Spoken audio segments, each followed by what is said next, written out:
আসসালামু আলাইকুম, welcome back to my channel. আজকে তোমাদেরকে সম্মুখ যুদ্ধ বা মুক্তিযুদ্ধের একটি ছবি আঁকা সম্পূর্ণ দেখিয়ে দিব। প্রথমে আমি এখানে একটা বৃত্ত এঁকে নিয়েছি। এরপর গলার জন্য হালকা একটু জায়গা রেখে একটা বক্স করে নিয়েছি। উপরের সাইডটা একটু বেশি হবে আর নিচের সাইডটা একটু কম। এরপর নিচের সাইডের জন্য আরেকটি বক্স করে নিয়েছি।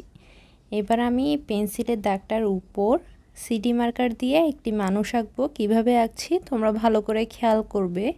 মাথার মধ্যে আমি একটা গামছা এঁকে নিচ্ছি। এটি আমি মিনারাজুর খাতাগুলো, ছোট খাতা যেগুলো আছে সেগুলোতে আঁকছি। আর মানুষটা আমি কিন্তু মাঝখান থেকে আঁকা শুরু করেছি আর নিচের সাইডে খুবই কম জায়গা রেখেছি, তোমরা দেখতেই পারছো। এখানে আমি চুলটা কালো করে নিয়েছি যাতে তোমাদের বুঝতে সুবিধা হয় গামছা কতটুকু আর মাথার সাইডটা কতটুকু আছে। এরপর আমি দুই সাইডে দুইটা হাত দিয়েছি, একটা উপর করে এঁকে নিয়েছি আর একটা নিচে করে, আর পাশ দিয়ে একটা ব্যাগ এঁকে নিব। ব্যাগটা এক সাইড করে এঁকেছি। এরপর নিচের সাইডে আমি এখানে ধুতি দিয়ে দিচ্ছি, এই জন্য পাটা একটু বাঁকা করে দিব। অবশ্যই ভালো করে খেয়াল করবে আমি পাটা কিভাবে আঁকছি। একদম খুবই সহজ যদি তুমি খেয়াল করো। আরেকটি পা আমি এখানে বের করে দিয়েছি। এরপর আমি একটি হাত উপর করে দিলাম আর হাতের মধ্যে একটি বোম দিয়ে দিব। আর পাশের হাতটা হালকা করে বের হয়ে আছে, এভাবে এঁকে নিয়েছি। এরপর পাশে দিয়ে বাঁকা করে একটা মানুষ আঁকবো, এই জন্য গোলটা একটু বাঁকা দিব। কিন্তু হাত দিয়ে তোমাদেরকে ডিরেকশনটা দেখিয়ে দিয়েছি। এরপর গলার জন্য সামান্য একটু জায়গা রেখে আবারও আঁকের মতন একটু বাঁকা করে মানুষটা যখন আঁকছি বক্সটাও একটু বাঁকা করে নিব। তোমরা কেউ চাইলে ডিরেক্টও মানুষ আঁকতে পারো অথবা পেন্সিল দিয়ে এভাবে আমার মতন বক্স করে নিয়ে আঁকতে পারবে। আমার মনে হয় একটু বক্স করে নিলে তোমাদের আঁকতে সুবিধা হবে, এই জন্য আমি বক্স করে তোমাদেরকে দেখিয়ে দিই। আগের মতন আমি গামছা ছাড়া বাকি জায়গাটা একটু কালো করে নিচ্ছি। এরপর আমি এখানে এক সাইড করে ফেসের একটু ভাঁজ দিয়ে দিচ্ছি, নাক, চোখ, এরপর হচ্ছে একটু মোচ আর মুখটা দিয়ে দিলাম। এবার এক সাইড করে একটা হাতা দিয়েছি আর পাশের হাতটা দেখা যাচ্ছে না। কোমরের মধ্যে এখানে আমি একটা বেল্ট এঁকে নিব। আর কোনো ছবি তুমি আঁকার আগে কখনোই ধরে নিবা না যে ছবিটি কঠিন। আর এখন বর্তমানে অনেক কম্পিটিশন, এই জন্য সবাই চায় অনেক সুন্দর সুন্দর ছবি আঁকতে। এই জন্য তোমাকেও একটু কষ্ট করতে হবে এবং ভালো করে খেয়াল করে আঁকবে, তাহলে কিন্তু তোমার কাছে ছবিটা অনেক ইজি মনে হবে। আর এই ছবিটি কিন্তু আমি মূলত বিগিনার্সদের জন্যই এঁকেছি। আর কেউ যদি এর থেকে সহজ ছবি চাও তাহলে আমার চ্যানেলে কিন্তু আরও অনেকগুলো মুক্তিযুদ্ধের ছবি আছে, তোমরা চাইলে ওগুলাও দেখে নিতে পারো। দেখো এক সাইড করে হাতটা দেওয়ার পর হাতের সাথে লাগিয়ে আমি বন্দুকটা দিয়ে দিব। হাত থেকে আলাদা কিন্তু বন্দুকটা আঁকবে না, তাহলে দেখতে ভালো লাগবে না। অনেক সময় দেখা যায় যে হাতের বাইরে তোমরা বন্দুকটা দিয়ে দাও। এবার আমি একটি দাঁড়ানো মানুষ আঁকবো, এই জন্য আগের বারের মতনই ঠিক গোল। এরপর একটা চারকোনা বক্সটা কিন্তু এবার আমি ছোট দিয়েছি, কারণ মানুষটা আমি এক সাইড করে আঁকবো, শুধু একটা সাইড দেখা যাবে, এই জন্য বক্সটার ভিতরেই কিন্তু আমি একটা হাত দিয়ে দিচ্ছি। অন্যগুলার কিন্তু আমি বক্সের বাইরে হাতগুলো দিয়েছিলাম, কিন্তু এটা বক্সের ভিতরে হবে। এখানে আমার হাতটা একটু মোটা হয়ে গেছে, তোমরা আঁকার সময় একটু চিকন করে আঁকো। সিডি মার্কার দিয়ে আঁকছি, এই জন্য মোছা সম্ভব নয়। এবার হাতের নিচ দিয়ে জামাটা এঁকে নিব, অল্প করেই একটু জামাটা দেখা যাচ্ছে। আর নিচে দিয়ে একটু লুঙ্গিটা এঁকে নিয়েছি। এরপর এক্সট্রা পা বাইর করে দেখিয়ে দিব, আরেকটি দেখা যাচ্ছে না। এবার দুটো হাতের মধ্যে অবশ্যই লাঠিটা থাকতে হবে, দুটো হাত থেকে যাতে বাইরে বা অন্যদিকে লাঠিটা দিলে কিন্তু দেখতে ভাল লাগবে না। এই লাঠিটার মধ্যেই আমি পতাকাটা এঁকে মাঝখানে মানচিত্রটা এঁকে নিচ্ছি। অনেকেই বলবে যে আপু আমি তো মানচিত্র আঁকতে পারি না, মানচিত্র ছাড়া আঁকলে হবে কি না। আমি বলবো মানচিত্রটা যেমনই হোক না কেন ছোট করে আঁকবে, তো ওনারাও এত বেশি তোমার পারফেক্ট খুঁজবে না। দেখবে যে মানচিত্রটা আছে এবং হলুদ কালারটা দিলে মানচিত্রটা এমনিতেই দেখতে ভালো লাগবে। এখানে আমি একটা তাঁবুর মতন দিচ্ছি যেখানে মুক্তিযোদ্ধাদেরকে চিকিৎসা দেওয়া হতো। এটি আঁকা কিন্তু খুবই সহজ, ঘরের মতন করে এঁকে মাঝখান দিয়ে দুটি দাগ শুধু এক্সট্রা হবে আর চিহ্নগুলো দিয়ে দিবা। এরপর এখান দিয়ে আমি আরও দুটি মানুষ এঁকে নিব। এখানে একটি মানুষের কোলে আরেকটা মানুষ শুয়ে আছে, যার গায়ে গুলি লেগেছে এরকম করে আঁকবো। এই জন্য প্রথম মানুষটার অর্ধেক এঁকেছি, এরপরের মানুষটা শুয়ে আছে, এভাবে করে মেজারমেন্টটা আমি নিয়ে নিলাম। এবার সিডি মার্কার দিয়ে কমপ্লিট এঁকে নিব। এখানে আমি গামছা দিইনি, এই জন্য চুলটা এঁকে কান দিয়ে দিয়েছি পাশে দিয়ে, এরপরে কলার দিলাম, এরপর দুই সাইডে দুইটা জামার হাতা দিয়ে দিব। বাকি অংশ আঁকার আগে দিয়ে নিচের মানুষটা আগে এঁকে নিব, এরপর দেখব যে কতটুকু জায়গা আছে আমার। এখানে ঠিক আগের মতন করে একটি মানুষ এঁকে নিচ্ছি। প্রথমে চুলটা এঁকে নিয়ে এখানে আমি কালো করে দিলাম, এরপরে চোখটা কিন্তু বন্ধ দিবে, এই জন্য আমি প্রথমেই তোমাকে চোখ মুখগুলো আঁকা দেখিয়ে দিচ্ছি। ভুলও কেউ কিন্তু চোখটা আবার খোলা দিয়ে দিও না। এরপর আমি ফুল বডিটা এখানে এঁকে নিব। এরপর পরনে আমি এখানে ধুতি দিয়ে দিলাম, এরপরে পাগুলো এঁকে নিব। আর কেউ যদি এখানে পাগুলো আঁকতে সমস্যা হয় তাহলে তুমি এখানে প্যান্ট অথবা লুঙ্গি দিয়ে দিতে পারো। এরপর আমি পিছনের মানুষটার যতটুকু খালি জায়গা আছে ওখানের মধ্যে বাকি অংশটা এঁকে নিচ্ছি। এখানে আমি প্যান্ট দিয়েছি, এই জন্য একদম হালকা করে দেখা যাচ্ছে। এবার মাঝখানের জায়গাটা খালি রয়ে গিয়েছে, এই জন্য এখানেও আমি একটি মানুষ এঁকে নিচ্ছি। আগের মতন করে আমি পেন্সিল দিয়ে বক্সগুলো এঁকে নিলাম। প্রথমে আমি এখানে গামছাটা এঁকে নিচ্ছি। আমার মনে হয় যে গামছাটা প্রথমে দিয়ে দিলে পরে দিয়ে মাথাটা আঁকতে সুবিধা হয়। আর তোমরা যদি চাও কেউ কেউ কয়েকটাতে গামছা দিতেও পারো, আবার কয়েকটাতে গামছা না দিলেও সমস্যা নেই। এখানে আমি এক সাইড করে মানুষ আঁকবো, এই জন্য প্রথমে এক সাইড করে চুলগুলো দেওয়ার পর হাতটা দিয়ে দিব। এখানে একটু হাতটা উঁচু করে আছে, এই জন্য গলার অংশটা দেখা যাচ্ছে না। এরপরে আমি হাতটা দিয়ে দিচ্ছি। এখানে এক সাইডেই একটা হাত দেখা যাচ্ছে, অপর সাইডের হাতটা দেখা যাচ্ছে না। মাঝে আমি আগের বারের মতনই একটা বেল্ট দিয়ে নিচের সাইডে বাকি অংশের জামাটা দিয়ে দিলাম। এবার একটা পা বের হয়ে আছে, এভাবে করে এঁকে নিব। পাটা হাঁটুর সাইডে একটু মোটা, এরপরে চিকন হয়ে যাবে। এরপর হাতের মধ্যে আমি বন্দুকটা এঁকে নিচ্ছি।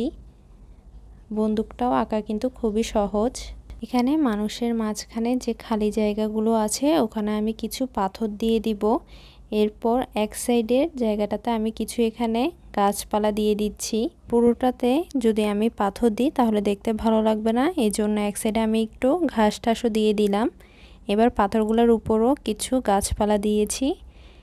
দূরে করে একটা নৌকা এঁকে নিয়েছি, কিন্তু নৌকাটা কিন্তু ডুবে যাচ্ছে। এভাবে বাঁকা করে এঁকে এরপরে কিছু পাকিস্তানি এঁকে নিচ্ছি। পাকিস্তানিগুলো খুবই ছোট ছোট করে আঁকবো, এই জন্য একদম ডিটেলসে আঁকার দরকার নেই। এরপর আমি এখানে কিছু তাঁবু দিয়ে দিব। তাঁবুর মধ্যে আগুন ধরিয়ে দিয়েছে বা বোম মেরেছে, এরকম করে আগুন দিয়ে দিচ্ছি। এখানে একটু হালকা হয়ে গিয়েছে, আমি একটু গাঢ় করে নিলাম। এরপরে এখানে দুইটি তাঁবু দিয়ে দিয়েছি। হালকা তাঁবুগুলো আঁকার পর আগুন দিয়ে দিবে। এরপরে পাশে দিয়ে আমি এখানে কিছু মিলিটারি এঁকে নিচ্ছি যারা আত্মসমর্পণ করেছে। এখানে হাতগুলো কিন্তু একটু উপর করে দিবে। এখানে আমি একদম ছোট ছোট করে দুটি মানুষ এঁকে নেওয়ার পর জুতোগুলো পুরো কালো করে দিবে। এরপর পিছনে আমি একদম ছোট করে একটা মিলিটারি ট্যাঙ্ক এঁকে নিচ্ছি। উপরের সাইডটা আঁকার পর নিচে দিয়ে কিছু চাকার মতন দিয়ে উপরের সাইডে আগুন এঁকে নিলাম। একই রকম করে আমি অপোজিট সাইডেও কিন্তু একটি গাড়ি এঁকে নিব, একটু পরেই তোমাদেরকে দেখিয়ে দিচ্ছি। এখানে আমি সিডি মার্কার দিয়ে একদম কালো করে একটা গাছ দিয়েছি, তোমরা চাইলে কালার করেও দিতে পারো। এরপর এখানে আমি একটা বাউন্ডারি দিয়ে দিচ্ছি, নদী আর তাঁবুর জায়গাটা আলাদা করে নিলাম। এখানে পুরো ট্যাঙ্কটা আঁকার দরকার নেই, যতটুকু দেখা যাচ্ছে অতটুকুর মধ্যেই আমি একটা ট্যাঙ্ক এঁকে নিলাম। এরপর এখান দিয়ে আমি কিছু গাছপালা দিয়ে দিব যতটুকু খালি জায়গা আছে। তোমাদের এখানে খালি যদি জায়গা বেশি থাকে তাহলে তোমরা গাছপালা বেশি করে দিতে পারো, কম থাকলে কম করে দিবে, যাতে ছবিটা খালি মনে না হয়। এই জন্যই আমি এখানে এসিড করে কিছু গাছপালা দিয়ে দিলাম। এরপর সামনের জায়গাগুলোতে এখানে শুকনো গাছগুলোর মতন কিছু ঠালপাড়া বের করে গাছ এঁকে নিয়েছি। এরপর পিছনের সাইডে খালি যে জায়গাটা আছে ওখানে দূরের কিছু গাছ দিয়ে দিলাম। এবার কালার করার বাকি, এখানে আমি তাঁবুর মধ্যে জলপাই কালারটা দিয়ে দিচ্ছি। এখানে শুধু নিচের সাইডে জলপাই কালারটা একটু বেশি হবে, আর উপরের সাইডে হালকা করে দেওয়ার পর হালকা যে জলপাই কালারটি আছে সেটি মিক্স করে দিব। তোমরা চাইলে সাদাটাও দিতে পারো। এরপর আমি এখানে আগুনের কালারটা করে নিচ্ছি লাল, কমলা, হালকা কমলা আর হলুদটা দিয়ে। এখানে হলুদ কালারটা একটু বেশি হবে আর অন্যান্য কালারটা একদম সামান্য পরিমাণ। এবার আকাশটা কালার করে নিব। আকাশটা কালার জন্য এখানে আমি নীল কালারটা আর আকাশি কালারটা করে নিয়েছি।